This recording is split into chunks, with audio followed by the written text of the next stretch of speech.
Et je l'ai annoncé en titre, bonjour Eric Aldezos, ça ne serait pas donc les températures qui auraient une incidence directe sur le Covid-19, mais les UV. De quoi s'agit-il ? Tout à fait Mathias, bonjour. Eh bien, sous le soleil, on peut le dire, du nouveau et même de la protection. C'est une nouvelle découverte qui fait plaisir, puisque c'est une nouvelle positive. Elle agite le monde des sciences et de la médecine.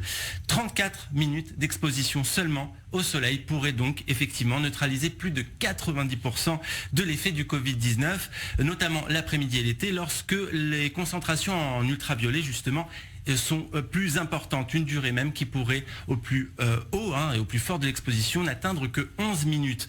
Les rayons donc du soleil agiraient en quelque sorte comme une substance tueuse du virus, de quoi apporter de l'eau au moulin du président américain Donald Trump. On se souvient qu'il ne cessait de dire que le Covid-19 disparaîtrait avec l'été. Ce sont donc deux scientifiques du gouvernement américain à la retraite et deux scientifiques confirmés qui ont publié cette étude. L'un avait travaillé pour l'armée, l'autre pour notamment la FDA, vous savez, l'agence américaine des produits alimentaires et médicamenteux. Donc ce sont deux références. On savait déjà que les coronavirus étaient des virus des voies respiratoires, le Covid-19 en fait partie, et donc à cet égard, il est considéré comme étant météo-sensible. Donc les fluctuations météorologiques ont un effet sur le SARS-CoV-2, ça on le savait. L'humidité, on le savait aussi, est un facteur a priori capable de freiner le Covid-19, et le Covid-19, on le savait également, est 3 fois plus sensible à la lumière du soleil que la grippe.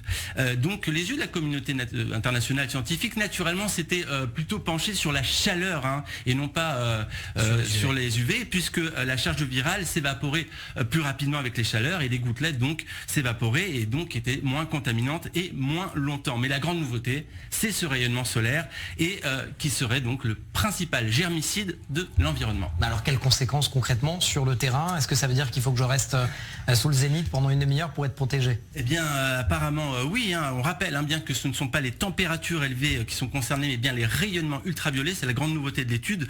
Le Covid serait donc saisonnier, première conséquence et pas des moindres. Les confinements pourraient avoir fait du tort aux citoyens car ils n'auraient pas été suffisamment exposés à la lumière solaire. Autre réaction, bien entendu, les réactions de nombreux scientifiques tempèrent déjà cette étude, puisque pour de nombreuses personnes, la lumière du soleil va peut-être nettoyer effectivement le Covid-19, mais ne va pas le faire disparaître. Donc la chaleur estivale et les conditions estivales vont le calmer, mais pas l'arrêter. Autre conséquence également, et pas des moindres, il y a déjà des utilisations de machines à ultraviolet, tout simplement, qui sont plus efficaces que la chimie, par exemple pour décontaminer les métros ou les transports. Malheureusement, donc pour de nombreux scientifiques, on ne sait pas encore, c'est trop tôt pour se prononcer encore une fois, mais l'étude est quand même assez convaincante et va dans le sens de nombreuses autres études qui ont été faites aux États-Unis, au Brésil ou dans d'autres laboratoires.